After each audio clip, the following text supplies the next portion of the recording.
častokrát sa bojíme ubližiť tému druhému človeku a radšej sa vyparíme, než aby sme sa postavili situácii. Vidím to aj u mužov, aj u žien, že sa snažia vlastne hneď skákať do iného vzťahu. A to je zase problém sebalásky, že nevedia byť sami so sebou. Veľa žien aj zotrváva vo vzťahoch, v manželstve, len kvôli deťom. Ja si myslím, že žena by si najprv mala mať presnú predstavu, akého muža chce. A jak vnímam svojho otca, definujeme ho treba s 5 slovami, tak potom už budem vnímať aj ostatných mužov.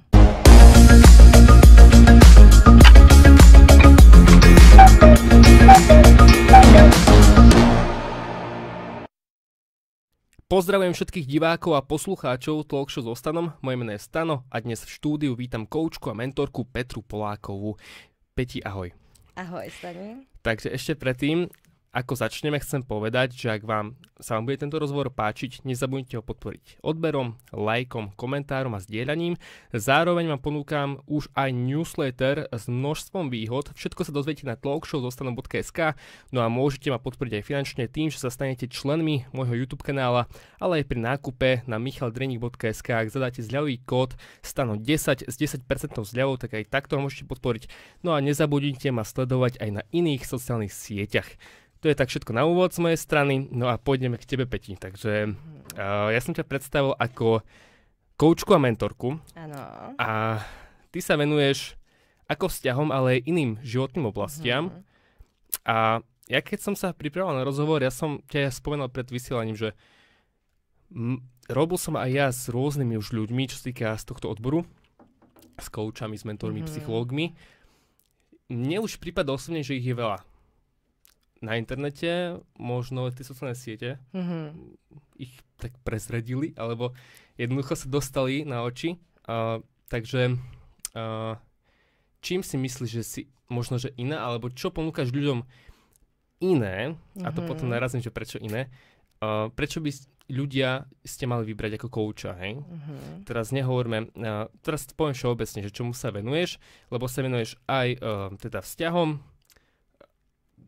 Teraz neviem, či ženám aj mužom, primárne asi viac ženám. Primárne ženám, ale obracajú sa na mňa aj muži. Takže prečo si by mal vybrať práve teba? A potom ťa ešte dopredstavím. Tak ja si myslím, že ja nie som ako väčšina koučov, ale ja naozaj vychádzam hlavne z vlastných skúseností. Okay. A už od mala vlastne som to mala celkom ťažké, že už od mala som si musela vybudovať silné sebavedomie, sebalásku. A teda už od mala som bola veľmi cieľavedomá, keďže ja som Rómka. A vlastne keď som bola na 1. stupni, tak už vlastne v 1. triede ma tam sa snažili deti šikanovať, alebo už boli nejaké také útoky. Čiže ja už od mala som bola nútená mať tú silnú sebalásku a to silné sebavedomie. A tým, keď som to vnímala potom na ostatných v škole napríklad, že boli slabší, tak už som vždy mala takú tendenciu si ich zastávať alebo pomáhať im, motivovať ich a tak. Takže snažím sa vychádzať hlavne z vlastných skúseností. Ty si predbehla moju teraz otázku. Ja som mal otázku, že či vychádzaš z vlastných skúseností, lebo väčšinou si všímam, že ľudia hovoria, ktorí sú v tejto praxi, že niečo som ja zažil, ja som mal sám problém, ja som sa z toho z niečoho dostal a teraz pomáham druhým ľuďom, že to je tak krásne, mi je takáto myšlienka, takže zase mi to potvrdzuje. A že asi to vnímaš aj ty, že väčšinou možno tvojich kolegov to má podobne. Čo sa týka ich príbehu možno, alebo máte nejaký spoločný príbeh možno, čo spája týchto ľudí z tvojho odboru? Ja si myslím, že hej, že určite tam je niečo také podobné, ale teda vnímam to teda hlavne na sebe. Že naozaj som si prešla rôznymi prekážkami v živote a toto všetko ma k tomu tak inšpirovalo. A naozaj som bola v takom okruhu, že som mala okolo seba veľmi slabších ľudí, ako vtedy deti, a naozaj chudobnejší a už odvtedy vlastne mám takú tendenciu v sebe im skrátka pomáhať. Vtedy ešte asi ten rasizmus, čo týka toho, si hovorila, že si Rómka, si to pociťovala, ako si spomínala. Určite som to pociťovala, hej, vlastne od mala, hneď ako som nastúpila do 1. triedy. Naozaj deti vtedy boli také nekompromisné, vtedy to bolo... To boli 90-ky? To boli 90-ky, ja si myslím, že vtedy to bolo ešte rozsiahlejšie, než to je teraz. A naozaj už som bola teda nútená mať tú sebalásku, sebavedomie, aby sa ma to nejak nedotýkalo, aby som si veci nebrala osobne. Čiže ja už v tej 1. triede si dovolím povedať, že som bola veľmi silná osobnosť. A už vtedy som to riešila tak, že naozaj tým sebavedomím a že naozaj som si vybudovala už aj v tej škole vždy rešpekt, aby sa ma to nejak nedotýkalo. Ak teraz prejdeme k tvojmu koučovaniu alebo teda mentorovaniu, ty to pekne rozdeľuješ na 3 kategórie, ak som si všimol. Sebaláska, láska, teraz dobre hovorím, láska, sebaláska a ešte tam je nový začiatok? Ale niečo v tomto zmysle. Mal som otázku, že asi pociťuješ, alebo máš nejaké štatistiky, údaje, že s čím za tebou najčastejšie ľudia chodia? Čo ich dnes trápi v dnešnej dobe najviac? Tak v dnešnej dobe ja si myslím, že je taký rozsiahlý problém toxické vzťahy. Toxické vzťahy. Takže vlastne aj keď som sa začala venovať tomuto životnému coachingu, tak potom som sa viac zamerala na tie vzťahy, pretože som zistila, že asi tak 90% ľudí za mnou chodí s týmto problémom, že sa nachádza v toxických vzťahoch a zase to je dôsledok tej sebahodnoty, sebalásky. Takže preto som sa na to aj viac špecializovala. No, lebo ja som mal expertku na toxické vzťahy. Ak hovoríš o sebaláske, takže všetko pramení, tie toxické vzťahy ľudia zažívajú z čoho? Že nemajú dostatok sebalásky. Potom sú s partnerom, o to sa budeme baviť inak možno, ale mali by sme sa. Takže len tak načrtnem. Takže tak, ale aby sme ešte o tebe viac povedali, aby tie ľudia mali o tebe väčší obraz, lebo sme sa rozprávali, že takto tak celistvo v jednom videu asi nie si niekde. Myslím si, že na YouTube niečo je, ale je to celkom staré. Takže teraz to je také možno aktuálnejšie z tvojho ponímania. Dobre, takže ja som sa aj všimol, že ty pri mentoringu, alebo teda ponúkaš aj výklady z kariet. Venuješ sa aj numerológii a tak ďalej. Nie je to kontroverzná oblasť? Alebo kontroverzné pri koučovaní? Vieš? Vieš čo? Ja vlastne vychádzam z mojich skúseností a ja som vlastne do mojej práce dala všetky nástroje, ktoré mne na mojej ceste pomáhajú. Čiže ja mám rôzne nástroje, či už je to teda tie karty, regresná terapia, numerológia, alebo rôzne iné terapie robím pre klientov a všetko vlastne spájam dokopy. Podľa toho, každý človek je jedinečný a každému niečo iné pôsobí na to podvedomie a pomáha mu. Takže toto tiež beriem ako takú terapeutickú pomôcku. A ako sa... No, hovorila sa, väčšinou, že ženy sa kto si to viac pýta? Alebo väčšinou ženy sú tie, ktoré povedia, že ja chcem, alebo dobre, povedzme si, kto nevie, čo znamená výklad z kariet, alebo čo znamená nejaké čísla, hej, že toto znamená číslo, toto. Čo to v praxi znamená, keď niekomu s týmto pomáhaš? Tak ja to beriem tak, vlastne, že to je taká komunikácia s tými vyššími vibráciami a vlastne aj tie karty, aj tá numerológia, oni majú človeka nasmerovať, odhaliť napríklad správne cesty, že ono ti to nepovie konkrétne, ja neviem, nejsom jasnovidec, ale naozaj je to taká terapeutická pomôcka na aj seba zvedomenie a celkovo teda, aby sa človek aj motivoval, aj mu to ukázalo nejaké možné cesty, smery, že naozaj je to také, aby sa človek nad tým zamyslel a naozaj, aby o sebe uvažoval a viac do hĺbky sa zamyslel nad tou svojou cestou. Preto sa na to pýtam a to zaujíma, lebo sa si prvá, čo takto registrujem. Ale čo sa týka tej numerológie, tak vlastne tam sa dá povedať, že tam sa dá veľmi dobre zistiť osobnosť, napríklad povahové vlastnosti daného človeka alebo kompatibilita vo vzťahoch, že naozaj je to taká tiež veľmi dobrá pomôcka, čo nám dokáže odhaliť a zvedomiť viac vecí o sebe. Takže ty dokážeš zistiť, no ty už podľa toho, ako má osobnosť, už potom s tým vieš pracovať ďalej. Hej. A každý má nejaké svoje životné číslo. Tak a vlastne tam má silné, slabé stránky, zistíš podľa toho, aké má predpoklady, alebo na akú prácu sa napríklad ten človek hodí. Ale samozrejme, každý si z toho zoberie to, čo s ním rezonuje a ne každý na takúto formu, ale sú teda väčšina hodne ľudí si týmto pomáha. Je to dobrá pomôcka. A práve aj preto som to zakomponovala, pretože naozaj si myslím, že je to také efektívne a ľudia, ktorí na toto sú, tak naozaj si s tým pekne vedia pomáhať. Lebo preto sa to aj pýtam, pretože typujem, ale dozvieme sa, že aký si typ kouča, že aj čo sa týka toho priťahovanie si partnera, že neučíš pragmaticky, tak roba toto a toto, ale trošku asi veríš na nejaký vesmír, možno ezoteriku, že trošku ideš do týchto vecí, hej?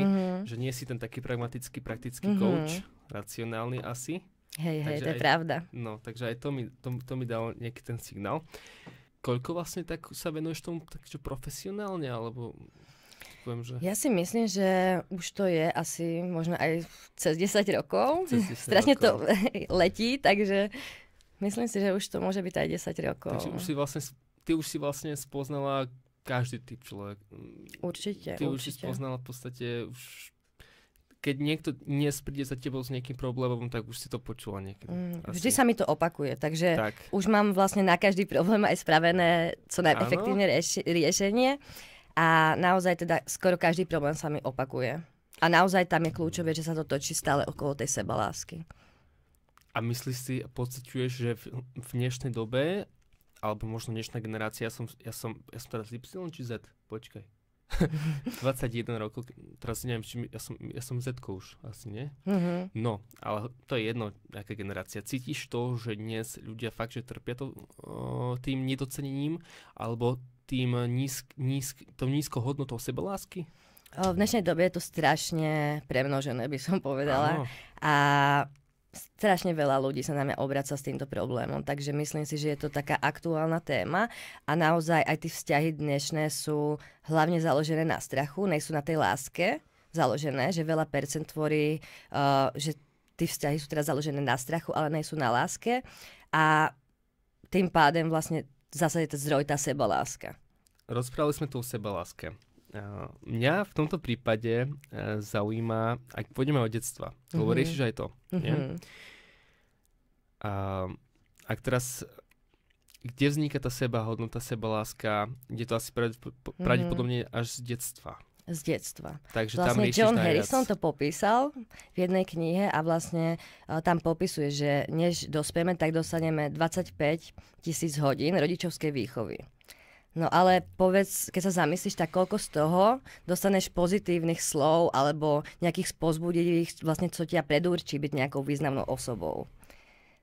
Takže už to pramení z toho detstva, že naozaj aj tam sme si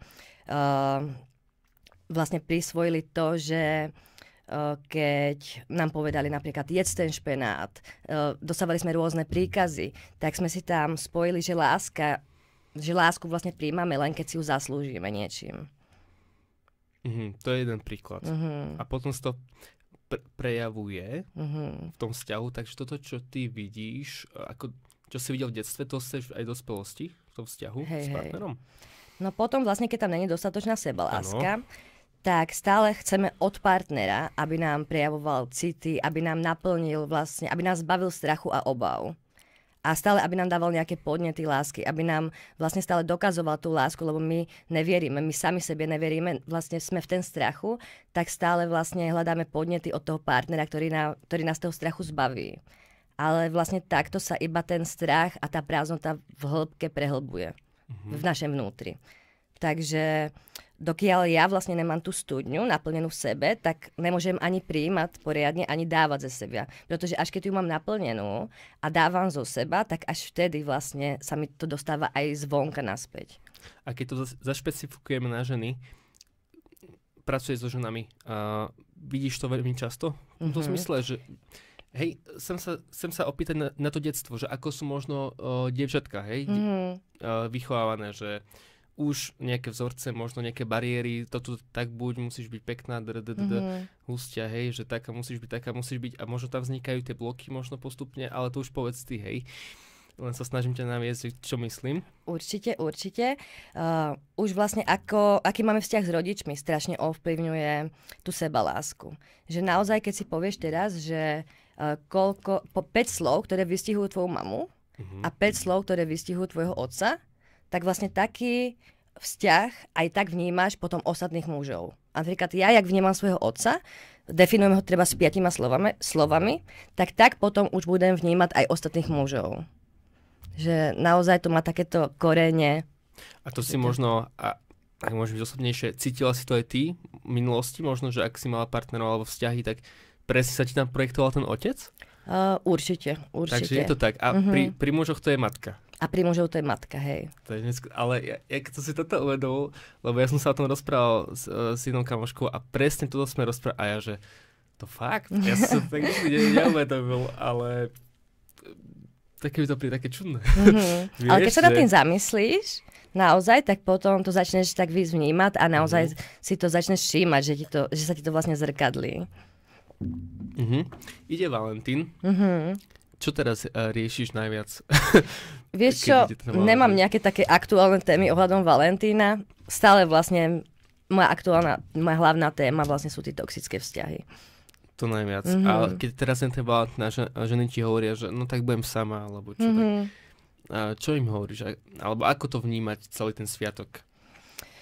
Tak, akože obracajú sa okolo tohto sviatku, ale tak, ako to vnímať? Tak ja hlavne učím, aby žena musí byť šťastná sama so sebou a aj keď tam je partner, alebo keď tam není partner. Takže aj na toho Valentína, zase keď sa cítia sami a keď sa necítia dobre v ten deň, tak zase to poukazuje na to, že nejsú šťastné sami so sebou a že by mali sa viac venovať tej sebaláske a naučiť sa to. Lebo ja vnímam, že tá žena skôr potrebuje ten vzťah, nie? Partnerský. Tak tí ženy sú víc také, že potrebujú vlastne tú pozornosť, dotyky, že oni sú viac také, že naozaj, hej, že vyhľadávajú to partnerstvo. Ja by som to aj spomenul o sociálnej siete. Lebo ja si myslím, že to spravilo dosť veľa v tom zoznamovaní socializácii. Hej? Ako sa bavíme o tej sebahodnote, sebaláske, malo by to ísť znútra. Určite. Tak?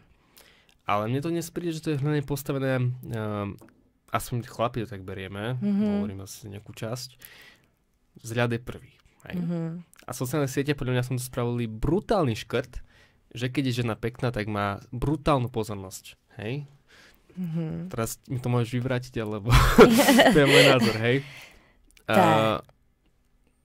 Cítiš to tak, alebo čo myslíš, aká je teraz možno dynamika? Ja si myslím, že naozaj tie sociálne siete teraz spravili taký boom a veľmi to pôsobí aj na sebalásku teda žien, že naozaj keď tam vidíš na Instagrame tie ženské ideály a všetko, tak určite to znižuje hlavne tú sebalásku. Ale nesúhlasím s tým, že áno, u chlapu to poháňa ten testosterón zo začiatku, určite, ale žena podľa mňa dokáže, keď má tú sebalásku, tak úplne si zmení takéto svoje vyžarovanie a keď je spokojná sama so sebou, tak aj to vyžarovanie sa oveľa príťažlivejšou. A naozaj, aj keď sú napríklad nejaké plnšie ženy, alebo že nejsú podľa toho ideálu dnešného, jak teda na tie sociálne siete podávajú, tak si myslím, že každá žena dokáže byť krásna, keď pozná svoju hodnotu a naozaj, keď vyžaruje niečo iné zo seba. Áno, a to už musíš tú ženu spoznať v realite, alebo to odprezentuje v realite. A teraz, keď sa bavíme o tých sociálnych sieťach, tak tam to asi nevieš tak odprezentovať úplne. Alebo vieš, že... Ja si myslím, že každá žena si pritáhne proste správneho partnera pro seba. A každý má nejaký iný ideál krásy a s každým rezonuje niekto iný. Takže ja si nemyslím, že niektorá žena je škaredá. To som nepovedal. Alebo že by teda niečo, ale naozaj, keď má žena sebalásku a má tie svoje vibrácie so sebou spokojná, tak si pritiahne do života vlastne partnera, ktorý je na rovnakej vlne, ktorý s ňou rezonuje. Tu sa už dostaneme na to, čo sme spomínali, že ideš viac touto cestou, alebo tak viac, akože učíš ty. Že... Určite. Lebo naozaj treba myslieť na to, že všetko, čo máme v hlave, sú také semienka. A vlastne to tam klíči.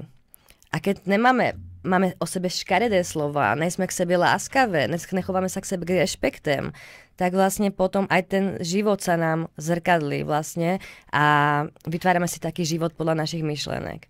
A cez to vlastne aj ja idem cez tie myšlienky, lebo naozaj je to jak taká záhrada, ktorú máš polévať a potom vlastne zbieraš tie plody. Ale to na človeku je vidno. A teraz keď sa práve špecifikujeme na ženy, že na žene to je vidno, keď je ženská. V ženskej energii nie je, že akože že nemusí byť ani nejak náličná, alebo neviem čo, ale že hoci môže byť prirodzená, ale vyžaruje to z nej. Určite, nie? určite. Tak to je ten asi prvý znak. Dobre, super. A čo sa týka, lebo ty si mala aj Reelsko, znižovanie sebavedomia je bežnou taktikou u mužov, keď si spomínaš. No, keď už má tá žena sebavedomia, keby si pritiahla chlapa, teoreticky, alebo má možno chlapa, ktorý to znižuje, tak... lebo to môže byť aj žena v tomto postavení, nie? Tak, určite. Tak, ale možno pre mužov aspoň taká jedna vec. Tak čo znamená, čo to znamená potom pre tú ženu, že mal by, alebo kam tým chcem akože namieriť, akože nie, že by ho mala opustiť, ale tak asi to, lebo partner je tvojim zrkadlom, tak? To znamená, že tam je niekde problém. Určite. Keď muž znižuje sebavedomie, tak sám nie je sebavedomý. Takže možno sa v tom niekto nájde. Môžeš to dopovedať, tak či dobre hovorím. Vypadla mi myšlenka. Áno. Keď žena keď sa chlap snaží znižovať sebavedomie ženy, tak určite tá žena nemá hranice silné. Pretože keď ja mám silné hranice, tak si nepustím do života muža, ktorý mi opakovane prerušuje tie moje hranice, že zachádza za moje hranice. A naozaj potom tam je potrebná dobrá komunikácia, a keď sa to nedá vykomunikovať a naozaj nevidím zmeny, cítim, že ma ten muž vyčerpáva, že sa ke mne nechová dobre, že mňa nerešpektuje, tak naozaj už to je signál k tému opustiť ten vzťah. A toto je vlastne problém tej sebalásky, že keď ju človek nemá dosť, tak vlastne tá žena si myslí, že si nezaslúži víc a tým pádem príjmem toto správanie. A vlastne vtedy nastáva problém, že potom naozaj mám také klientky, ktoré roky sa vlastne točia v takýchto vzťahoch a nevedia vystúpiť, pretože si myslia, že si víc nezaslúžia. A to sú tie toxické vzťahy. A to sú tie vlastne toxické vzťahy. Takže máš klientky, ktoré reálne, že možno 10-20 rokov... No prišli za mnou vlastne s tým, že už napríklad 7 rokov, 10 rokov mám taká klientka za mnou prišla, že naozaj niekto si to zvedomí hned, ale niekto doma tú sebalásku naozaj už od detstva, že miel nejakých rodičov, naozaj, že boli zanedbávaní tí deti, alebo takéto ženy majú tendenciu potom naozaj aj roky vlastne zotrvávať v takýchto vzťahoch. V takýchto vzťahoch. No ale potom čo radíš? Má žena... Lebo mám tu aj takúto poznámku, že rozchody, že radíš odísť z takéhoto vzťahu alebo pracovať na takýchto vzťahoch? Tak sú prípady, kedy sa vlastne dá zapracovať ešte na tom vzťahu a sú prípady, kedy naozaj už to trvá niekoľko rokov alebo sa tá situácia opakuje a vtedy vlastne vždy odporúčam odísť. Ale je to teda individuálne. Je to individuálne. Ak trošku teraz preskočím, hej, aby sme to mali, takže... Lebo mám tu aj poznámku, že aké sú najväčšie dôvody, že keď pracuješ s klientkami, aké sú najčastejšie dôvody, prečo sa žena rozíde, alebo rozíde, alebo keď podľa toho, či to je rozchod alebo rozvod, to je jedno. Takže buď je to tá sebaláska, hovoríš, ale prípadne obracajú sa na teba aj s inými potrebami? Že partner ich neuspokojí, alebo Určite podvádzanie. To je vlastne veľmi taká tiež rozsiahla téma. Takže to sa za mnou často teda chodia s tým, že ich manžel si napríklad našiel inú, alebo napríklad žije dvojité životy dokonca. Takže toto mám často, veľmi. A potom napríklad mám také, že aj žena je vlastne iniciatorka odchodu, že vlastne už dlhodobo nebola spokojná v tom vzťahu a ten vzťah sa napríklad udržiaval len kvôli deťom. No a vlastne už sa mi stalo veľakrát, že vlastne tá žena si už našla nejakého iného partnera a vlastne riešim vlastne ako začať nový život. Lebo veľa žien aj zotrváva vo vzťahoch v manželstve len kvôli deťom. Len treba pochopiť, že keď ja najskôr nebudem spokojná, tak nedokážem ani zo seba dať tomu dieťaťu. To dieťa naozaj bude spokojnejší, šťastnejší, keď tú maminu uvidí šťastnú a spokojnú a neutrápenú. A tež dávaš vlastne, keď zotrvávaš v takomto vzťahu, tak dávaš aj za príklad tým deťom, že je lepší zetrvávať vlastne v nefungujúcom vzťahu, v toxickom, len kvôli nejakej rodine alebo kvôli nejakej stabilite a už vlastne vtedy im ideš takým zlým príkladom. Takže v tomto prípade by sa žena mala rozísť alebo teda rozviesť. Určite. Hej. Keď tam je dlhodobá nespokojnosť a naozaj, že to držia len kvôli deťom, tak to dieťa v skutočnosti mu nepomáhajú, ale bude na to trpieť do budúcna. Ešte viac ako keby, ako pri rozvode. Má to ešte väčšie dopady. Lebo on vidí tých rodičov nespokojných, vidí ich v hádke, stále tam je vlastne negatívna energia a ide mu to aj príkladem do toho života. A stretávaš sa s tým, že prídu za tebou aj partneri, ako obaja, alebo skôr nie? Väčšinou to je takto, väčšinou po jednom. Aha. Tak lebo ten muž možno, vieš... Nestalo sa mi to veľakrát. Mala som asi také, ja neviem koľkokrát, ale nestalo sa mi veľakrát, že prídu obidvaja. Naozaj. Chcú zlepšiť vzťah, alebo zachrániť. Lebo vy to máte, čo sa týka rozvodov, žena už, keď sa už rozíde, ona to už má v hlave asi pol roka možno dopredu, hej, odhadujem. Že skôr už to rieši ten rozchod, to nie je také prvoplánové, hej, väčšinou. No. Takže vy to riešite ešte predtým. Väčšina žien, hej. Áno. No. Stane sa mi aj, že žena už je dávno vlastne v druhom vzťahu, ale ešte žije s manželom. Áno. A rieši to roka pol ešte vlastne že žije dvojité životy, takže sú rôzne prípady naozaj, že je to také rozmanité. A to záleží na tom, že predpokladám, záleží na tom, že aký dlhý ten vzťah je. Či trvá 10, 20, niektorí môže to aj po roku? Môže. Je to naozaj také individuálne a je strašne moc takých rôznych prípadov na toto, že môže určite. Čo radíš ženám po tom rozvode, ako sa vyliečiť, alebo niektoré idú ďalšieho, niektoré už sú v inom vzťahu. Tak ja radím určite si dať čas na vyliečenie. Lebo naozaj, aj keď žena je iniciátor, ale každý rozchod nám znižuje sebalásku. Aj keď to iniciuje žena. Takže aj tak to zniží tej žene sebalásku, lebo... zase niečo nové vlastne, odvyká si od tých starých vzorcov, zniží to, naozaj sa tá žena ani vlastne dopredu neví, že to na ní budeme také následky, ale naozaj to je jak pri odvykačke sa väčšinu žen cíti, že sa dostáva z takej, aj keď možno už toho muža nemilovala, ale keď spolu napríklad boli dlho, tak stále tam je nejaký taký zvyk a stále vlastne ešte tá myseľ si to tak úplne nestihla spracovať, že je odchod, takže určite radím niekoľko mesiacov určite venovať proces liečeniu, lebo stalo sa mi, alebo vidím to aj u mužov, aj u žien, že sa snažia vlastne hneď skákať do iného vzťahu. A to je zase problém sebalásky, že nevedia byť sami so sebou a sú závislí potom od vzťahov, pretože stále potrebujú niekoho. Nevedia byť sami. A toto je vlastne taký hlavný problém, by som povedala. A záleží na tom aj na tom čase, že kedy idú do toho druhého vzťahu, či nie je to tak ohraničené? Určite by som aspoň pol roka minimálne, že to človek už cíti na sebe, že každý má individuálny ten čas, ale určite ja za seba, určite minimálne pol roka by som sa venovala sama sebe. Lebo naozaj, aj keď tá žena odejde z toho vzťahu, tak ona, keď bola napríklad 10 rokov vo vzťahu, tak ona sa za tú dobu akoby stratila. Keď nemá tú sebalásku potom a žila v takém vzťahu, že ju tam ani tú sebalásku nemala dostatečne vybudovanú, tak ona začína odznova. A ona sa znova spoznáva. A naozaj po tom rozchode tá žena odznova spoznáva samu sebe.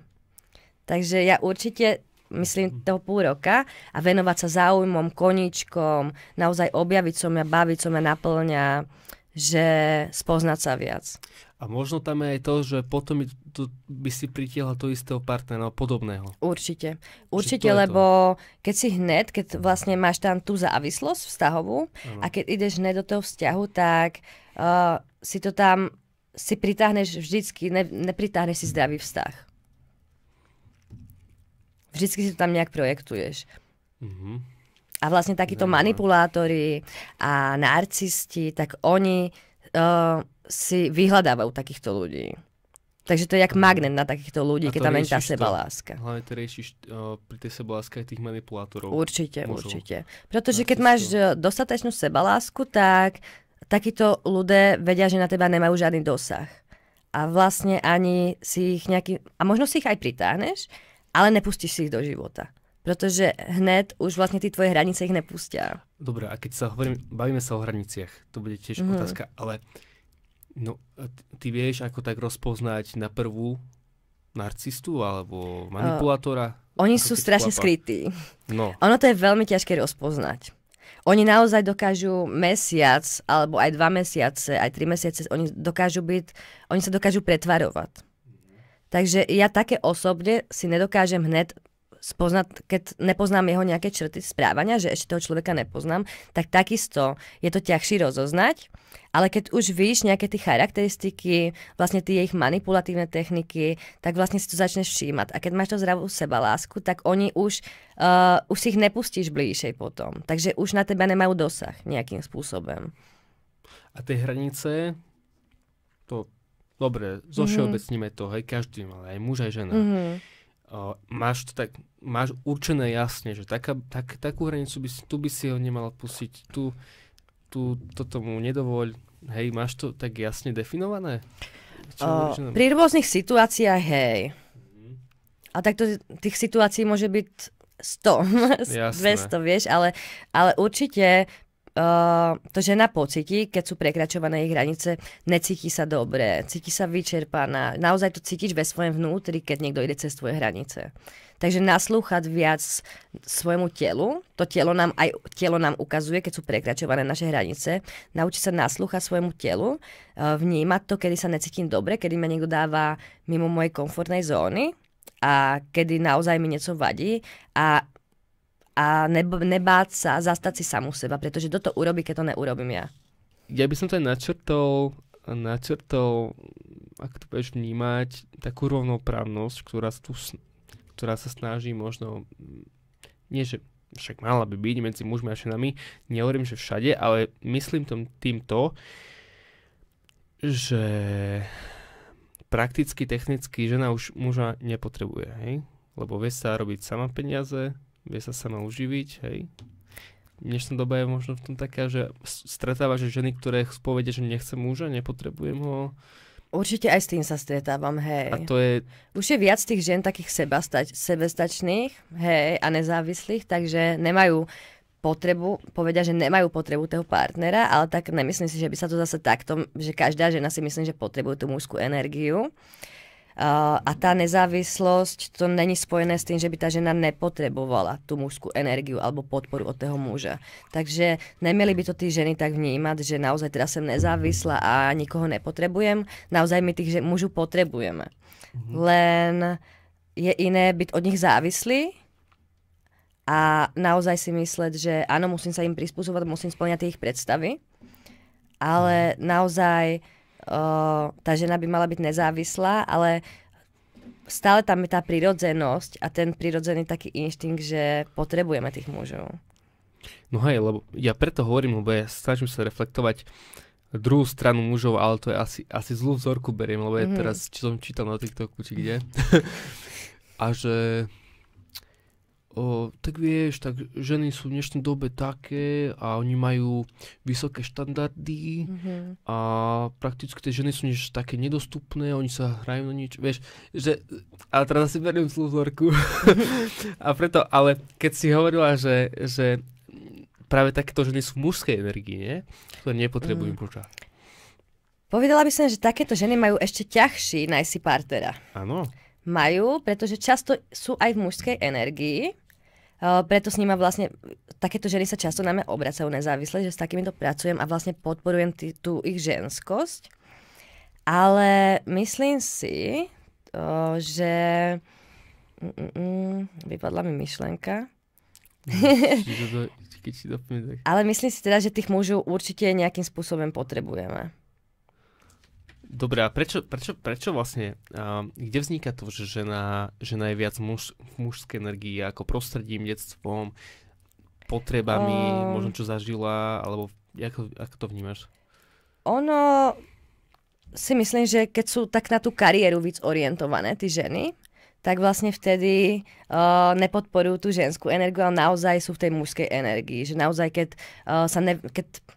áno, napríklad ja hodne moc pracujem, to si priznám, ale popri tom si dávam čas na seba, vyživujem tú svoju ženskú energiu, stretávam sa s ženami, starám sa o seba a toto vlastne by mala robiť každá žena, že áno, môže byť cieľavedomá, ale zároveň aj túto svoju ženskú energiu. A to som chcela povedať, že takéto ženy, to není, že by boli nedostupné alebo tak, ale sú opatrnejšie. Naozaj sú opatrnejšie, pretože oni si vytvorili svoj pokoj, sú nezávislé, majú v živote pokoj a sú opatrnejší, lebo naozaj v dnešnej dobe asi nejakých, neviem, niekde som to čítala, že asi tak 90% ľudí je naozaj pod vplyvom toho ega a že tí vztahy vlastne, že aj tí manipulátori, že naozaj tam je veľké percento tých manipulátorov a naozaj takéto ženy sú podľa mňa víc opatrnejší.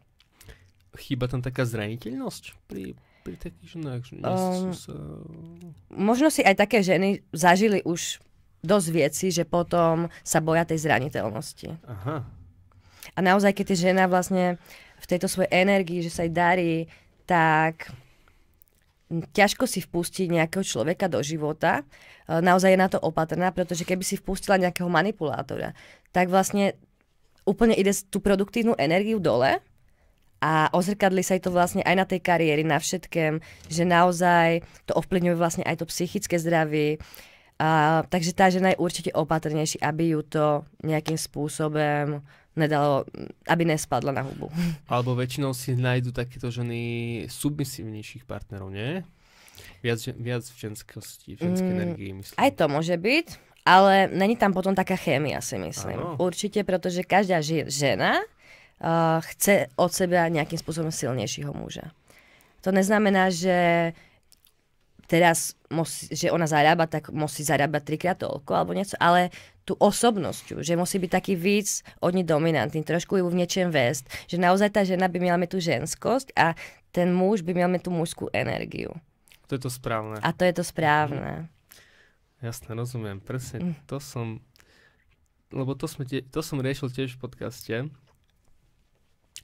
že že buď je muž viac ženskej energii a potom žena v tej mužskej, ale tá polarita tam je otočná, ale že dá sa tak žiť. Fungovať. Niekedy ženám to tak vyhovuje, ale myslím si, že to je často na úkor tej príťažlivosti, že naozaj tam už potom vážne nemusí byť tá sebaláska, sebavedomie, že naozaj dobre, tí chlapi mi ubližujú, nebudú mi takého muža, tak si nájdem muža v ženskej energii, lebo ten mi neublíži. Dnes, ja som to niekde som to počul, teraz neviem kde, že najviac sa ľudia zoznamujú na zoznamkách, asi najviac partnerov. Teraz je to také rozsiahle, hej. Áno. A dobre, tak ak si chce nájsť žena chlapa, tak povedzme. Hej, tak ty to povieš, nie že povieš, snaží sa, že ona si ho pritiahne, alebo každý si nech pritiahne, to je OK, ale že čo prakticky radíš, hej, čo má robiť? Ísť na zoznamku, alebo viac chodiť von? Tak tí zoznamky, ja to moc neodporúčam, tí zoznamky. Nie? Ja si myslím, že žena by si najprv mala mať presnú predstavu, akého muža chce. Naozaj, jaké má záujmy ten muž, alebo napríklad na akej vedomej úrovni, poviem príklad. A tá žena by mala vyhľadávať také miesta, kde sa takí muži nachádzajú. Že naozaj nepôjdeš na diskotéku a tam väčšinou nestretneš životného partnera alebo na zoznamke, ako môže sa to stať, nehovorím. Ale väčší pravdepodobnosť je, že naozaj chodiť na tie miesta, jaké mám záujmy. Do knižnice. Do knižnice napríklad. Alebo do fitka. Alebo do fitka, že naozaj tam, kde nájdeš takých mužov, ktorých jakú ty máš predstavu o tom mužovi, tak naozaj na také miesta sa potom zamiera. Takže ty najprv povieš, vyobraz si, vizualizuj si to partnera. Určite, žena by mala mať takú jasnú predstavu, také jasné kritériá, že obraz toho budúceho muža. No možno to aj faktorom vek je, nie? Že tak mladá baba ešte asi nevie, že ako partnera, ale taká staršia možno po rozvode, po rozchode prežila si nejaké vzťahy, tak už asi má nejaký obraz, že aha, toto už nechcem, tak už to asi jednoduchšie, nie? Ale tak možno, ja som aj nepovedal, že v akom asi tak vekom rozpoložení, že koučuješ, že aké ženy v akom veku, hej, najčastejšie? Asi... Okolo tej 30-40, ale aj 50. Áno, takže tie ženy už viac asi v tomto sa pohybujú, tak asi skôr je to jednoduchšie možno aj v tomto smere. Je to jednoduchšie. Teraz som si spomínala, že jedna mi vlastne písala, že bola na Tindri a že tam si nemohla nájsť partnera. A ja som jej hovorila, na Tindri, že proste to nehodila sa mi proste jej osobnosť na Tinder. A to je takto? A potom mi podľa toho, co ona vlastne očakáva od muža. Aha. A potom mi napísala asi za týždeň, že išla som na katolícku zoznamku. A že tam hneď jeden poslal rúže a dokonca teraz spolu sú. Takže naozaj sa orientovať na tie miesta, kde máme tie rovnaké hodnoty. Kde nájdeme človeka s rovnakýma hodnotama. A sociálne siete, keď berieš na Instagrame, nepíšu ti chlapi, že poď na kafe. Tak akože je to také bežné. Myslím, že každej žene. Áno. Hej. Že rovno v prvej správe, hej, chlapi. A tak chlapi skúšajú. Takže sociálne siete sú trošku inak zoznamky. No tak som to chcel povedať, naznačiť, nie? Že taký Instagram. Vieš čo, myslím si, že akože určite je to o niečo možno lepší. Však môžeš, ja nehovorím, že aj na tých zoznamkách nemôžeš stretnúť životnú lásku alebo tak, ale je to teraz také premnožené a naozaj cez tie zoznamky sú tí ľudia, ktorí tam fungujú, sú zvyknutí, že sa s nejakou ženou napríklad stretnú. Ano. A už tu ja po druhom zážitku, tak vieš, že prerolujem a proste idem s druhou. Že naozaj tam sú väčšinou takí muži, ktorí to majú taký jak koníček. Ale to je iba také, že to je môj názor. Ano. Ale môže sa stať, že tam stretneš, akože to nehovorím. Ale môj názor je taký, že je tam riziko. Je tam určite riziko a byť opatrnejší. Vieš čo, opäť som počul, že na zoznamkách ten pomer je 1:3. Jedna žena na 3 chlapov, hej? Takže ani tí chlapi, možno taká vrchná 20, tých vrchných 20% si asi tak to roluje, lebo stále to je menej žien na tých zoznamkách. Akože to určite. Takže asi aj to. Ono to platí aj pri chlapoch, hej, že ty si pritiahneš aj tú partnerku, nie? Že lebo máš skvelý život. Keď máš skvelý život. Takže najprv si tak musíš spraviť skvelý život, alebo byť tou osobou. Keď už máš tú sebalásku a potom hlavná. Aj ideš napríklad na nejakú zoznamku, akože môžeš si pritáhnuť toho správneho partnera, ja nehovorím. Lebo keď máš dobré hranice, tak ty vlastne aj tých, čo tam sú tí zlí, tak oni sa k tebe nedostanú potom. Že tí, ktorí by nemali dobré úmysly. A to som si presne poznačil, že keď teda používaš tú numerológiu, tie karty, ten výklad, presne pomáhaš aj s tým prakticky, že dá sa to takto podľa toho dá sa ukázať nejaké taká, že napríklad tie karty vám ukážu, že teraz toto období napríklad si budeš víc pritahovať lásku, alebo víc choď, že ťa to nasmeruje. Že ono ti to dokáže ukázať tú cestu. Napríklad teraz aj prevčera mi písal klient, že tež mu to ukázalo, že neviem, marec, apríl tam je, že má ísť na nejaké místa a že vlastne, že to začne nejakýma dárkama. A potom mi písal, že dostal darček od nejakej kamošky a že vlastne že to bolo také náhodné, že to vlastne bolo v tom mesiaci a že ju kansik pozval a vlastne, že sú ve vzťahu. A tam sa mi vlastne ukázal aj tie karta, že nejaký dárek, nejaká cesta, že má niekam ísť na nové místo a že vlastne že sa mu niekto zvynorí akéby aj z minulosti. Takže ono to dokáže tak, ako ja som sama, vlastne aj moja babka toto sa venovala takto kartám, že iba tak doma a tak. A už vtedy mi to tak dávalo zmysel, že to sedí. Vážne to sedí a dokáže to odekryť nejaké také nové možnosti. Len to je možno, ako sme spomínali, kontroverzné pre niektorých ľudí, alebo nie každý sa do toho pustí. Preto to každému, to naozaj je individuálne, sú to nástroje, ktoré môžu u mňa využiť. Tak. Ja to mám napísané ghosting. Vieš, že sa ti neozve.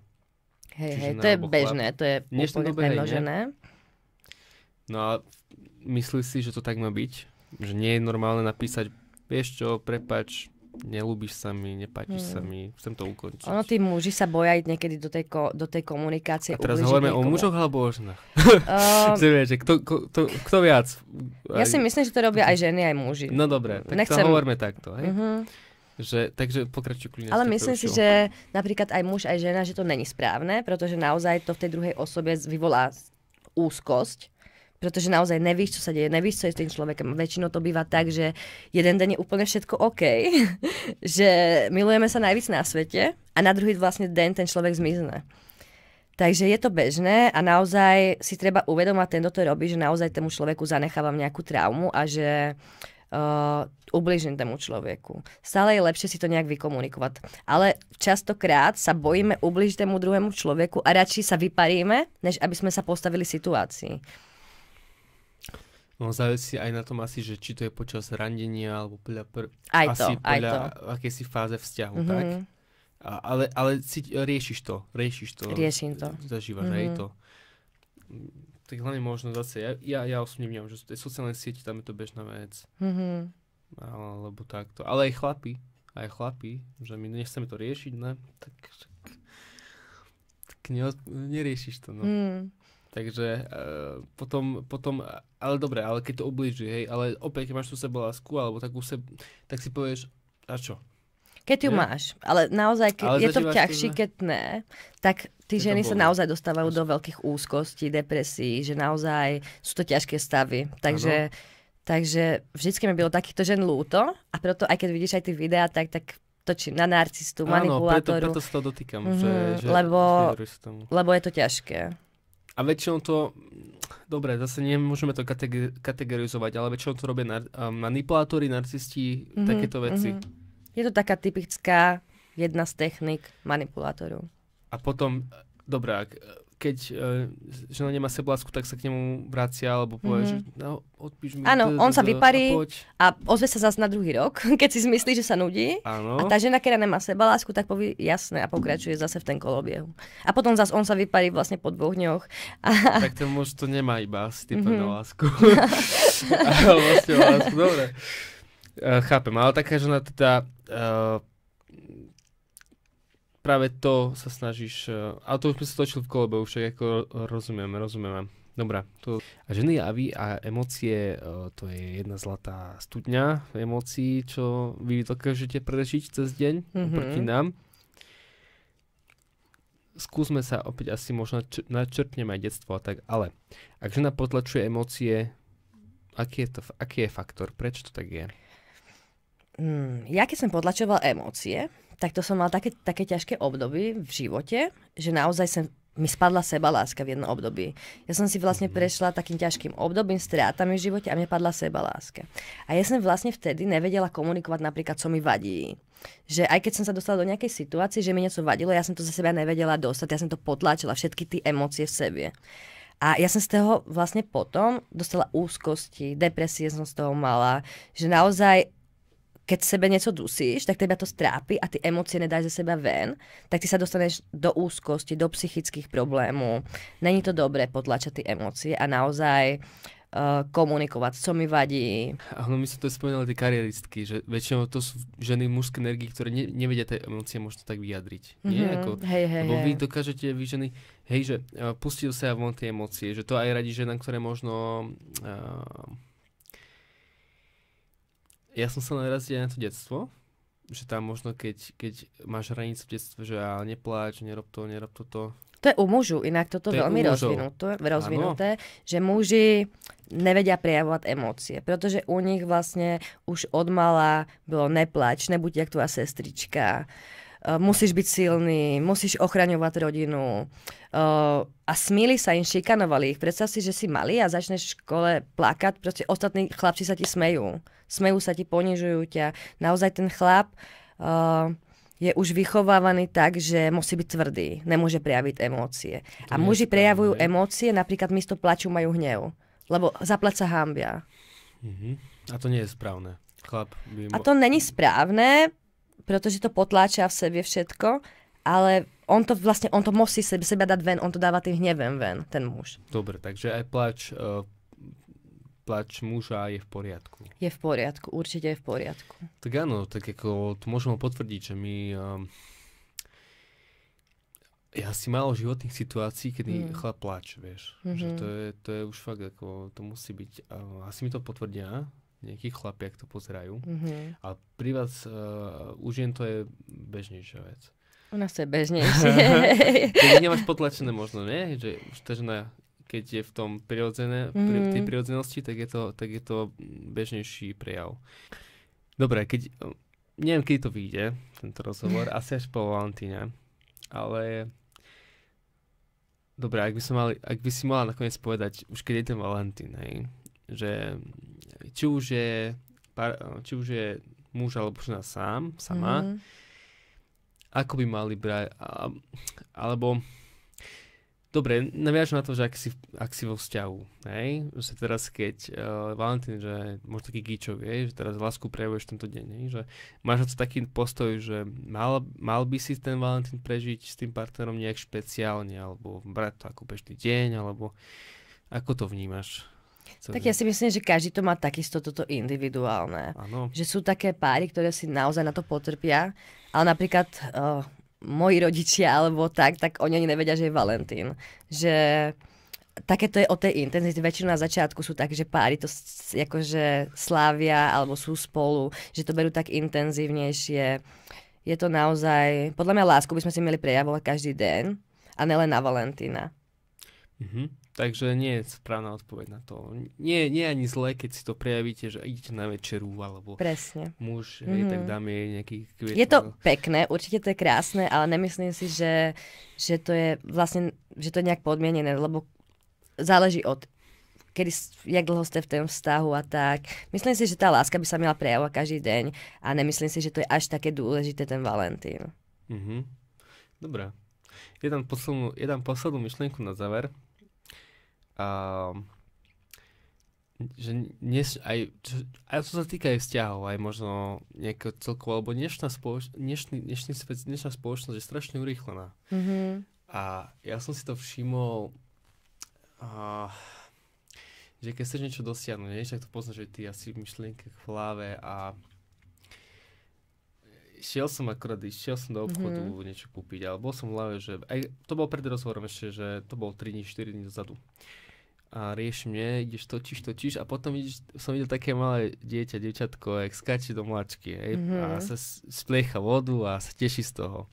A ja, že wow, že tomu dieťaťu stačí to, že špliecha vodu a je šťastné a ty stále riešiš niečo v kolobehu. Celý deň stále, že nie som nikdy spokojný, hej? A to vidím aj u mojich rovesníkov, alebo mladých ľudí, ako som ja, že keď si všimneš, že keď sleduješ ľudí, tak nie, že majú depresie, ale sú v takom smutnom tóne. Hej, že zvesené a pri tom, že nám chýba taká spokojnosť väčšia v dnešnej dobe.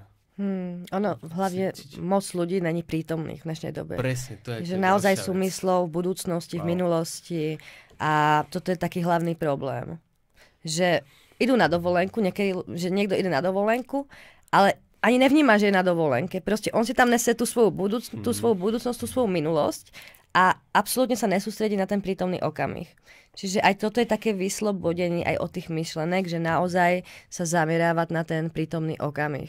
To ti úplne čistí mysel, že naozaj, keď sa zameráš na ten prítomný okamih, tak nevnímaš myšlenky v ten moment, takže úplne sa ti čistí tá mysel a vtedy máš len pocit, že žiješ.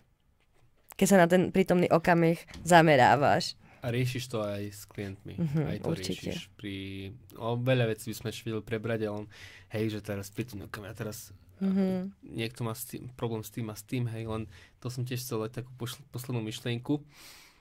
A ešte dám jednu, že ak som išiel do MHDčky, tak taký starší ujo, mal iba 2 prsty, mal odrazné prsty, aby som mu štíkol lístok. A tedy som si uvedomil, že tak on je odkázaný na druhého, že ani si nevie štiknúť lístok a ty riešiš nejaké debiliny. Že to je úplne, že tá vďačnosť nám chýba.